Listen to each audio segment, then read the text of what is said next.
नमस्ते। बिहार विधानसभा चुनाव के नतीजों से राष्ट्रीय राजनीति और देश का मूड निश्चित ही प्रभावित होगा।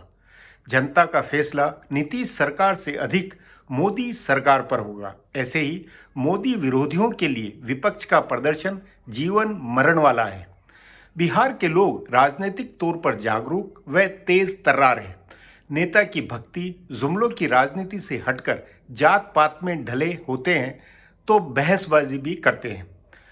दलित, पिछड़े और फॉरवर्ड या शिक्षित या अशिक्षित सभी वोट का मूल्य जानते हैं। तभी बिहार के चुनाव में देश की दशा दिशा पर लोगों की सोच भी जाहिर होगी। हिंदूवादी राजनीति, सेकुलर राजनीति, मंडल राजनीति, लेफ्ट राजनीति की तमाम धाराएं इन चुनावों के नतीजों से प्रभावित होगी। क्या सचमुच? जवाब में क्यों न बातचीत की जाए हिंदी के वरिष्ठतम पत्रकार डॉक्टर वेद प्रताप वैदिक से। वैदिक जी नमस्कार। नमस्कार व्यास जी महाराज, नमस्ते। वैदिक जी, बिहार के चुनाव राष्ट्रीय राजनीति में क्या महत्व रखते हैं? राष्ट्रीय राजनीति पे, देश की राजनीति पर इनका क्या असर होगा? बिहार का मामला जरा टेढ़ा है। वो सिर्फ प्रांतीय चुनाव नहीं है, वो जिस मौके पे हो रहे हैं उस मौके का महत्व है। ये मौका ऐसा है कि जब देश पूरा महामारी से त्रस्त है। ये मौका ऐसा है जब देश चीन के साथ उलझा हुआ है। ये मौका ऐसा है जब पाकिस्तान और चीन आपस में मिलके भारत के विरुद्ध काम कर रहे हैं। अमेरिका हमको भड़का रहा है। ऐसे मौके पर देश का ध्यान प्रांतीय समस्याओं की तरफ कम, राष्ट्रीय समस्याओं की तरफ अधिक है। लेकिन बिहार तो बुनियादी तौर पर बिहार के लोग तो इस समय मंडल राजनीति या बिहार की लोकल राजनीति, नीतीश कुमार, तेजस्वी, चिराग, इन सब लोकल इशू पे है। तो क्या लगता है कि वहां के जनादेश को पूरे देश में, पूरे राष्ट्रीय स्तर का माना जाएगा? आपकी बात बिल्कुल ठीक है कि बिहार के जो स्थानीय मसले हैं, प्रांतीय मसले हैं, उनका इस समय बेहद ज़्यादा महत्व है। वहाँ जो राजनीतिक जोड़ तोड़ हो रही है उसका असर चुनाव पर निश्चित रूप से पड़ना है। लेकिन बिहार के नेता जिस तरह के हैं, कुछ भी हो सकता है। कोई किसी से हाथ मिला सकता है, कुछ पता नहीं है कौन जीत जाए, कौन हार जाए, किसकी सरकार बन जाए। लेकिन मुझे क्या लगता है कि इन सारे गठबंधनों में सबसे ज़्यादा असर केंद्रीय सरकार के नेता नरेंद्र मोदी का रहेगा, क्योंकि भाजपा वहाँ काफ़ी मजबूत है। वो जो रामविलास पासवान की पार्टी टूटी है अलग से, उसका भी महत्व होगा। वो नीतीश के पाँव में एक तरह से छोटी सी बेड़ी जैसी है, वो जरूर असर डालेगी। और कहा तो है भाजपा के अध्यक्ष ने, जगत प्रकाश नड्डा ने, कि मुख्यमंत्री वही बनेंगे, नीतीश कुमार। लेकिन नीतीश कुमार को अगर 10-20 सीटें कम मिल गई तो फिर कैसे मुख्यमंत्री बनेंगे? भाजपा दावा करेगी। और मानो नीतीश उनके साथ मिलके न बनाना चाहे तो भाजपा किसी और के साथ मिलके बना लेगी। कोई भी नहीं, ये वहां की राजनीति के गणित में है। लेकिन क्या आपको लगता है कि आर्थिकी की दशा, भारत चीन संबंध, महामारी को किस तरह को लेकर जो प्रबंध हुआ, इन सब बातों का वहां के मतदाताओं में, खास तौर पर बेरोजगारी वाला मसला हो गया या नौजवान, क्योंकि आबादी वहां बहुत ज्यादा है, उन सब में राष्ट्रीय स्तर के मुद्दे और बिहार के मुद्दे, इन दोनों का क्या, कि दोनों का किस तरह का असर आप मानते हैं? उसमें व्यास जी मुझे ये लगता है कि सारा ठीकरा नीतीश के माथे फोड़ा जाएगा। बेरोजगारी हुई तो क्यों हुई? क्योंकि नीतीश ने पहले घुसने नहीं दिया लोगों को, और जब एक साथ घुसे तो बीमार हो गए, बेरोजगार हो गए, पैसे नहीं है उनके पास, जाएं तो कहाँ जाएं।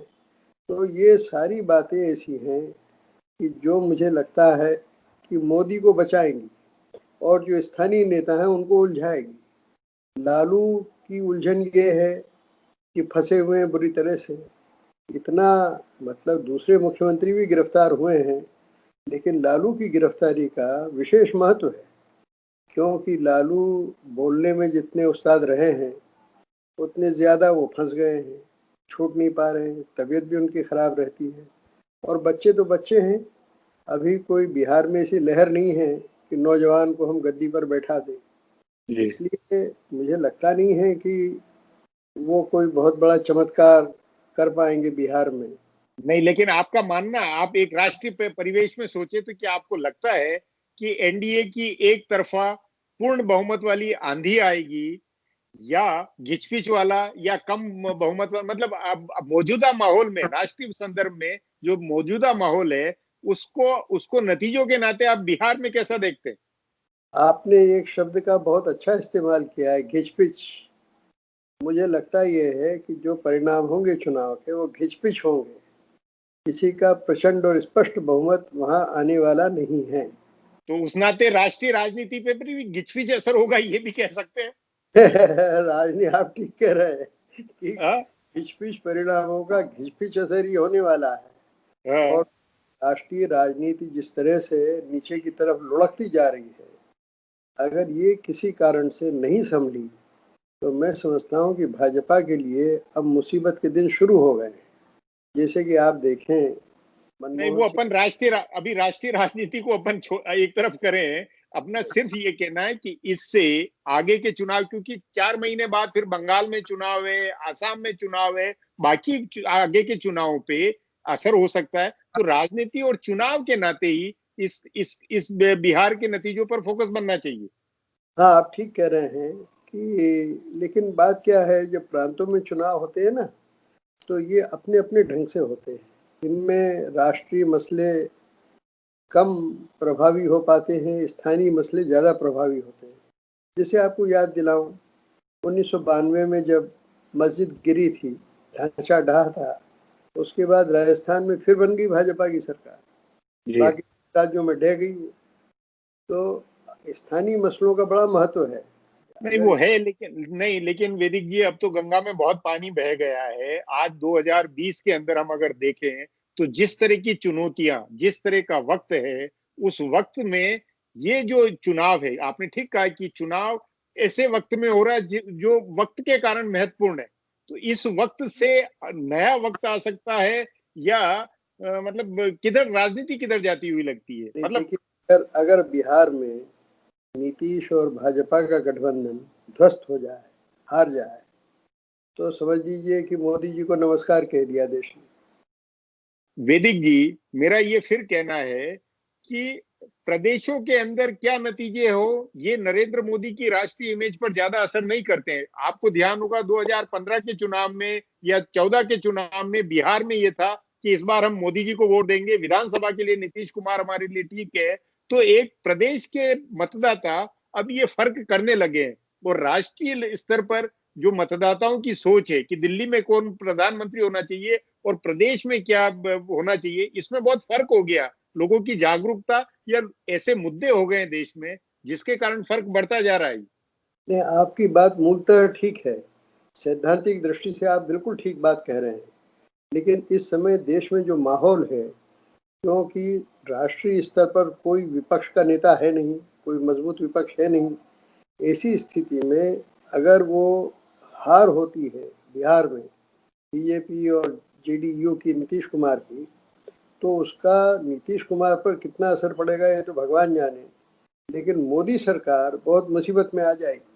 सारा ब्लेम इसके माथे बढ़ा जाएगा कि ये सारी बेरोजगारी और महामारी और लोगों का जीना मरना, ये सब इसकी जिम्मेदारी केंद्र सरकार की है। केंद्र उसी सरकार। नाते उसी नाते आपको लगता है, उसी नाते प्रधानमंत्री मोदी खुद 12 जनसभाएं वहां जाके कर रहे हैं इस महामारी के काल में भी, ये अपने आप हाँ, में बताता है कि वो भी बहुत गंभीरता से ले रहे हैं चुनाव को।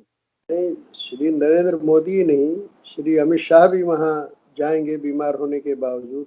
जगत प्रकाश नड्डा तो शायद अभी वहीं है, बिहार में ही है। जी जी जी जी। तो ये पूरी ताकत लगाएंगे। और आप देखें कि इनकी कोशिश क्या है, जो बराबर बयान दे रहे हैं खुलेआम कि नीतीश ही मुख्यमंत्री बनेंगे। हाँ। हाँ, क्यों कह रहे हैं? इसलिए कह रहे हैं कि लोग भरोसा करें कि भाजपा सत्ता प्रेमी नहीं है। भाजपा नीतीश को ही आगे बढ़ाएगी, लेकिन अगर मानो नीतीश की 10-20 सीटें कम हो गई भाजपा के मुकाबले, क्या 121 120 का मामला बना है इनका, जी। मानो 10 आ गई या 100 आ गई नीतीश को, तो फिर क्या करेंगे? फिर तो वो महाराष्ट्र वाली जैसी कुछ राजनीति हो सकती है, लेकिन वो हाँ। चुनाव नतीजों के बाद का मामला है। फिलहाल ये माना जाए वैदिक जी कि प्रधानमंत्री नरेंद्र मोदी और भाजपा ने बिहार के चुनावों को हर हाल में जीतने का प्रण किया हुआ है, उसमें पूरी ताकत झोंकेंगे। बिल्कुल पूरी ताकत लगा रखी है और उसके परिणाम भी पूरी तरह से भुगतने पड़ेंगे। वैदिक जी, बातचीत यहीं समाप्त करेंगे। बातचीत के लिए बहुत बहुत धन्यवाद। बहुत आनंद हो गया। बातचीत में आपने जो जाना समझा है, उसके अलावा भी और कई पहलू व कई बातें हैं, उसी को लेकर अब है खुलासा। बिहार विधानसभा का चुनाव अब राष्ट्रपति प्रणाली के चुनाव की तर्ज पर लड़ा जा रहा है। वैसे तो मुख्यमंत्री पद के 6 घोषित दावेदार हैं, लेकिन असली मुकाबला नीतीश कुमार बनाम तेजस्वी यादव का है। भाजपा के राष्ट्रीय नेताओं से लेकर प्रदेश तक के सारे नेता एक सांस में कहते हैं कि नीतीश कुमार बिहार के अगले मुख्यमंत्री होंगे और उसी सांस में तेजस्वी की दावेदारी खारिज करते हैं। तेजस्वी की शिक्षा और उनकी पार्टी के इतिहास की याद दिलाते हैं। जाहिर है भाजपा नेताओं ने नीतीश बनाम तेजस्वी का मुकाबला बना दिया है। हैरानी की बात यह है कि इसके बावजूद भाजपा के नेता मन ही मन यह सोच रहे हैं कि जदयू को कम सीटें आएंगी तो चुनाव के बाद भाजपा का मुख्यमंत्री बन जाएगा। जब मुख्यमंत्री के दावेदार नीतीश कुमार हैं और उनका मुकाबला तेजस्वी यादव से बताया जा रहा है, तो स्वाभाविक रूप से इसका फायदा नीतीश और उनकी पार्टी को होगा। चाहे तेजस्वी जैसे युवा की कमान में हो, पर राजद सरकार की वापसी की कल्पना बिहार की कई जातियों को नीतीश के पक्ष में गोलबंद करेगी। भले अभी लोगों में नीतीश से नाराजगी हो, पर उनमें और तेजस्वी में से किसी को चुनना होगा तो पलड़ा नीतीश के पक्ष में झुकने की संभावना ज्यादा है। सो अगर लोजपा के जरिए किसी योजना के तहत भाजपा नीतीश को नुकसान पहुंचा रही है, तो उनकी दावेदारी का प्रचार करके जाने अनजाने में उनको फायदा भी पहुंचा रही है। प्रधानमंत्री नरेंद्र मोदी के साथ उनकी साझा सभाओं में प्रधानमंत्री द्वारा उनको मुख्यमंत्री का दावेदार घोषित किए जाने के बाद स्थिति और स्पष्ट होगी। जदयू जिन 115 सीटों पर लड़ रही है, उनमें से 77 सीटों पर उसका मुकाबला राजद के साथ है। ये सीटें उसके लिए मुश्किल हो सकती हैं। दोनों क्षेत्रीय पार्टियां हैं और जमीनी स्तर पर दोनों के पास मजबूत संगठन है। राजद की बजाय कांग्रेस के उम्मीदवारों के खिलाफ जदयू का मुकाबला अपेक्षाकृत आसान होता, पर वैसी सीटें बहुत कम हैं। सिर्फ 38 सीटें ऐसी हैं जिन पर जदयू का मुकाबला कांग्रेस या लेफ्ट पार्टियों के साथ है। इसके उलट भाजपा का मुकाबला आसान है। उसे ज्यादातर सीटों पर कांग्रेस या लेफ्ट उम्मीदवारों के खिलाफ लड़ना है। राजद से सीधा मुकाबला सिर्फ 51 सीटों पर है। यानी अगर भाजपा की सहयोगी वीआईपी को छोड़ दे, तब भी भाजपा को अपने कोटे की 60 सीटों पर कांग्रेस या लेफ्ट से मुकाबला है।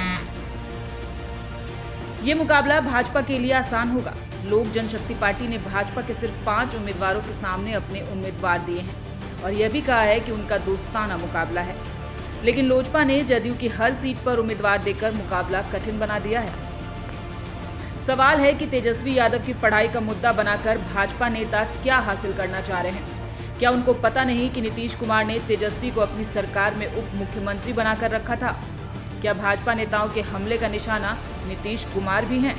चिराग पासवान की लोक जनशक्ति पार्टी के असर का अभी आकलन दिया जा रहा है। उनकी पार्टी कितना वोट हासिल कर सकती है, जनता दल यू को कितना नुकसान पहुंचा सकती है और खुद कितनी सीटें जीत सकने लायक वोट हासिल कर पाएगी। इन सवालों पर अटकलें चल रही हैं। चुनाव सर्वेक्षण करने वाली एजेंसियों को लग रहा है कि लोजपा को 6% तक वोट आ सकता है। वह 125 के करीब सीटों पर लड़ रही है और अगर इतनी सीटों पर उसे 6% वोट मिलता है तो यह बहुत अच्छा प्रदर्शन होगा। पर यह प्रदर्शन एनडीए को और खासकर जदयू को बड़ा नुकसान पहुंचा सकता है। बिहार में लोजपा की सीटों और उसके उम्मीदवारों का आकलन करने के बाद ऐसा लग रहा है कि लोजपा का माहौल एनडीए के सबसे कोर वोट की वजह से बना है। उनके साथ कोई नया वोट नहीं जुड़ा, सिर्फ पासवान और भूमिहार मतदाता उनका माहौल बनाए हुए हैं। बिहार की चुनावी सुर्खियों, नेताओं के भाषणों का सच वह नहीं है जो अखबार, टीवी चैनलों में प्रायोजित अंदाज से पढ़ने को मिलता है। सच्चाई अलग ही है। सुर्खियों की सच्चाई में हवाबाजी मिलेगी। सो क्यों न चुनावी सुर्खियों की हकीकत और असली चुनावी खबरों को मेरी इस बातचीत से जाने। बिहार की नस नस से परिचित अपने सहयोगी अजीत द्विवेदी से निश्चित ही मालूम होगा कि खबरों में खास क्या है। अजीत, पिछले 24 घंटों की सुर्खियों में सबसे अहम सियासी मतलब वाली सुर्खी कौन सी है? सबसे सबसे महत्वपूर्ण बात अभी बिहार के चुनाव में जो है, जो पिछले 24 घंटे में भी दिखी है और पिछले 4-5 दिन से जब से चुनाव प्रचार चल रहे हैं तब से हर दिन, लगभग हर दिन वो बात आ रही है। उस पर ध्यान देना सबसे ज्यादा जरूरी है। एक विमर्श उन्होंने सेट किया तेजस्वी यादव ने। उन्होंने कहा कि मेरी सरकार बनी तो पहली कैबिनेट में पहली कलम से 10 लाख लोगों को रोजगार दूंगा। कल भी उन्होंने कहा है, आज भी उन्होंने अपनी सभा में ये बात कही है कि 10 लाख लोगों को रोजगार दूंगा। सबसे हैरानी की बात यह है कि बीजेपी के तमाम आला नेता और राष्ट्रीय जनता और जनता दल यू के तमाम आला नेता, मुख्यमंत्री सहित सब लोग पूछ रहे हैं कि कहां से रोजगार दोगे, और रोजगार दोगे तो वेतन कहां से दोगे। नीतीश कुमार तो इतने तल्ख हो गए इस बात पर कि आज उन्होंने कहा कि जिस पैसे की वजह से जेल गए हैं उसी पैसे में से वेतन दोगे क्या। तो ये बड़ी हैरानी की बात है। आमतौर पर जब कोई आदमी कहता है कि हम 10 लाख रोजगार देंगे तो उसका विपक्षी जो होता है वो कहता है कि मैं 15 लाख रोजगार दूंगा। जैसे आपने देखा होगा दिल्ली में अरविंद केजरीवाल ने कहा कि 200 यूनिट बिजली फ्री देंगे, तो बीजेपी ने कहा कि हम 500 यूनिट बिजली फ्री देंगे। तो ये एक बेंचमार्क होता है, जो जब खैरात बांटने की बात आती है तो पार्टियां उसमें कोताही नहीं करती हैं, उसमें कंजूसी नहीं करती हैं। ये बिहार में पहली दफा देखने को मिल रहा है कि विपक्षी पार्टी कह रही है कि हम 10 लाख रोजगार देंगे। जो सत्ता में है वो ये नहीं बता रहे कि हमने 15 साल में कितने रोजगार दिए या आगे हम कितने रोजगार देंगे। वो कह रहा है कि कहां से दोगे रोजगार, और दोगे तो उनको वेतन कहां से दोगे। क्या तुम्हारे पिताजी चोरी करके पैसा चके हुए उसमें से दोगे। तो ये एक बहुत निगेटिव मैसेज जा रहा है पूरे बिहार में। इसका मतलब है कि आपके पास रोजगार का आंकड़ा नहीं है और आप आगे रोजगार देने में सक्षम नहीं है। नहीं तो उस नाते एनडीए या नीतीश कुमार और भाजपा जनसभाओं में क्या बात कहकर अपनी सुर्खी बना रहे हैं? वो उनका एजेंडा क्या, या तेजस्वी के कारण एजेंडा सेट हो रहा है, सुर्खियां हो रही है, वो क्या एजेंडा बना रहे? उनकी कल की हेडलाइन सवेरे की क्या होगी? उनकी हेडलाइन यही होगी कि पैसे क्या जिसकी वजह से जो जेल गए हैं उस पैसे से वेतन दोगे। उनकी हेडलाइन ये होगी। वो निगेटिव हेडलाइन अपनी बना रहे हैं, वो पॉजिटिव एजेंडा सेट करने की बजाय। अगर आपने 15 साल में क्या रोजगार दिए, आप उससे ये सवाल पूछ रहे हैं कि कहां से रोजगार दोगे। इसका ये मतलब है कि आप मान के चल रहे हैं कि रोजगार नहीं दिया जा सकता है बिहार में। नीतीश कुमार कह भी चुके हैं कि हर आदमी को सरकारी नौकरी नहीं दी जा सकती है, लेकिन 11 करोड़ की आबादी वाले राज्य में अगर कोई 10 लाख आदमी को रोजगार देने की बात कर रहा है, 1% आदमी को रोजगार देने की बात, ये ऐसी कौन सी बड़ी बात है जो नहीं दी जा सकती है। तो आप इस तरह से कैसे कह सकते हैं कि कहां से रोजगार दोगे। इसका मतलब आप रोजगार नहीं देंगे। अगले 24 घंटों में क्या सुर्खियां बनती लगती है, या किधर बहस जाती हुई लगती है? आज का एक महत्वपूर्ण घटनाक्रम यह भी है कि आज रामविलास पासवान का श्राद्ध कर्म था, जिसमें मुख्यमंत्री गए नीतीश कुमार। तो वो एक खास बात वहां लोगों ने मार्क की। वो गए, दोनों तेजस्वी वहां पहुंचे हुए थे। तेजस्वी और चिराग एक साथ बैठे, नीतीश कुमार भी वहां एक साथ बैठे उनके साथ ही। लेकिन वो चिराग के साथ उनकी तलखी भी दिखी, उनकी दूरी भी दिखी। तो इसके बड़े मायने निकाले जाएंगे। अभी ये भी एक समझा जा रहा है। वहां जो थोड़ी देर की जो फुटेज है उसमें ये दिख रहा है कि नीतीश कुमार तेजस्वी के प्रति थोड़ा सॉफ्ट है, लेकिन चिराग के प्रति बहुत तलखी है। तो इसको लेकर के ये एक अभी व्याख्या होगी, इसके मायने निकाले जाएंगे। एक तो ये आज का जो घटनाक्रम है। दूसरा, अभी आज वो बीजेपी के जेपी नड्डा जो राष्ट्रीय अध्यक्ष हैं उनकी भी रैली थी, और बाकी सारे सब पार्टियों की रैली चल रही है। तो उनकी भी सुर्खियां अभी आगे कल बनेंगी उनकी रैलियों की। उस नाते लगता है कि दिन पे दिन चुनाव में सस्पेंस बढ़ता जाएगा और माहौल बहुत पेचीदा होगा। हाँ, वो अब 2 दिन के बाद उनकी वो, जैसे आज माहौल सस्पेंस का इसलिए भी हो गया कि प्रधानमंत्री ने ट्वीट किया कि हम 6 बजे देश को संबोधित करेंगे, और उस ट्वीट को सबसे पहले केंद्रीय मंत्रियों रिट्वीट करते, उसके पहले चिराग पासवान ने रिट्वीट किया उसको। अपने सारे उसने जितने कैंडिडेट हैं उन कैंडिडेट्स को कहा कि आप जरूर देखें, प्रधानमंत्री का संबोधन सुने और लोगों को सुनवाएं। तो ये जितना बीजेपी कंफ्यूजन दूर करना चाहती है, चिराग पासवान उतना ज्यादा कंफ्यूजन पैदा कर दे रहे हैं। मतलब छोटी छोटी बहुत बारीक बारीक बातों के ऊपर लोग बाग पेतरे चल रहे हैं। अपने आप में ये बहुत दिलचस्प है, बहुत दिलचस्प है। और उसमें एक घटना आज ये भी हुआ कि एक पुराने मंत्री थे दसई चौधरी, बड़े नेता हैं, लालू यादव के बड़े करीब रहे थे, आरजेडी में थे, वो जनता दल यू में चले गए। तो एक लेवल पर ये भी चल रहा है। मोहम्मद नेमतुल्ला थे, वो भी पुराने नेता थे बीजेपी के, वो भी जनता दल में चले गए। तो एक ये सब चीजें भी ग्राउंड लेवल पर चल रही हैं। इस पर कल और जरा विस्तार से बात करेंगे। उम्मीद है हाल फिलहाल की चुनावी तस्वीर साफ हुई होगी। इसके बाद नेताओं पार्टियों की राजनीति, उनके दाव पेचों को जाना जाए। चुनावी माहौल में गपशप को पंख लगे होते हैं उस नाते दावपेच और उनकी खानाफूसी की यह जानकारी चुनावी बिसात को समझाने वाली है। बिहार विधानसभा का चुनाव अब राष्ट्रपति प्रणाली के चुनाव की तर्ज पर लड़ा जा रहा है। वैसे तो मुख्यमंत्री पद के 6 घोषित दावेदार हैं, लेकिन असली मुकाबला नीतीश कुमार बनाम तेजस्वी यादव का है। भाजपा के राष्ट्रीय नेताओं से लेकर प्रदेश तक के सारे नेता एक सांस में कहते हैं कि नीतीश कुमार बिहार के अगले मुख्यमंत्री होंगे और उसी सांस में तेजस्वी की दावेदारी खारिज करते हैं। तेजस्वी की शिक्षा और उनकी पार्टी के इतिहास की याद दिलाते हैं।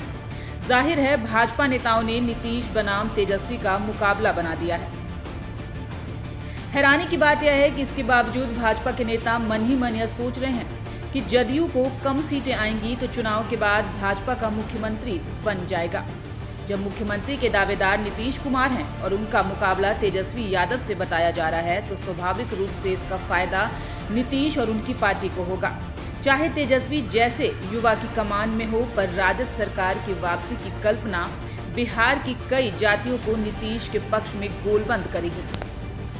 भले अभी लोगों में नीतीश से नाराजगी हो, पर उनमें और तेजस्वी में से किसी को चुनना होगा तो पलड़ा नीतीश के पक्ष में झुकने की संभावना ज्यादा है। सो अगर लोजपा के जरिए किसी योजना के तहत भाजपा नीतीश को नुकसान पहुंचा रही है, तो उनकी दावेदारी का प्रचार करके जाने अनजाने में उनको फायदा भी पहुंचा रही है। प्रधानमंत्री नरेंद्र मोदी के साथ उनकी साझा सभाओं में प्रधानमंत्री द्वारा उनको मुख्यमंत्री का दावेदार घोषित किए जाने के बाद स्थिति और स्पष्ट होगी। जदयू जिन 115 सीटों पर लड़ रही है, उनमें से 77 सीटों पर उसका मुकाबला राजद के साथ है। ये सीटें उसके लिए मुश्किल हो सकती हैं।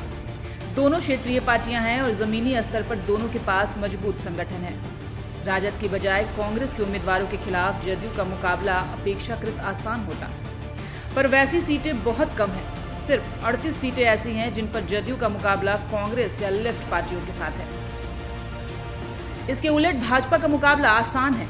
उसे ज्यादातर सीटों पर कांग्रेस या लेफ्ट उम्मीदवारों के खिलाफ लड़ना है।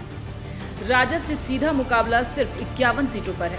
यानी अगर भाजपा की सहयोगी वीआईपी को छोड़ दे, तब भी भाजपा को अपने कोटे की 60 सीटों पर कांग्रेस या लेफ्ट से मुकाबला है।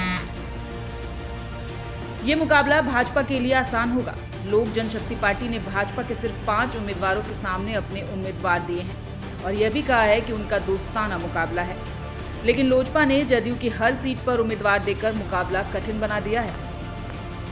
सवाल है कि तेजस्वी यादव की पढ़ाई का मुद्दा बनाकर भाजपा नेता क्या हासिल करना चाह रहे हैं। क्या उनको पता नहीं कि नीतीश कुमार ने तेजस्वी को अपनी सरकार में उप मुख्यमंत्री बनाकर रखा था? क्या भाजपा नेताओं के हमले का निशाना नीतीश कुमार भी हैं?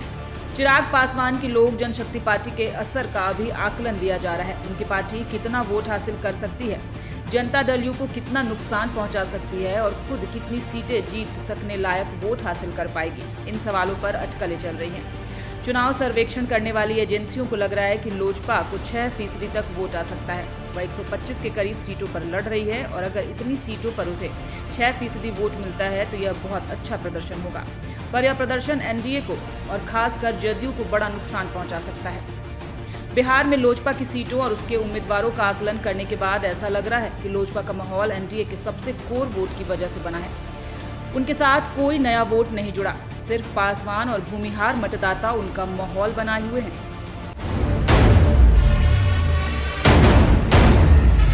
उम्मीद है बिहार की राजनीतिक चेतना में जानने सोचने की कसौटी में प्रोग्राम अलग व अच्छा लगा होगा। सो प्रोग्राम को पसंद करें। YouTube पर नया इंडिया टीवी विजिट करने, नए एपिसोड की खबर लेने की भी आदत बनाएं।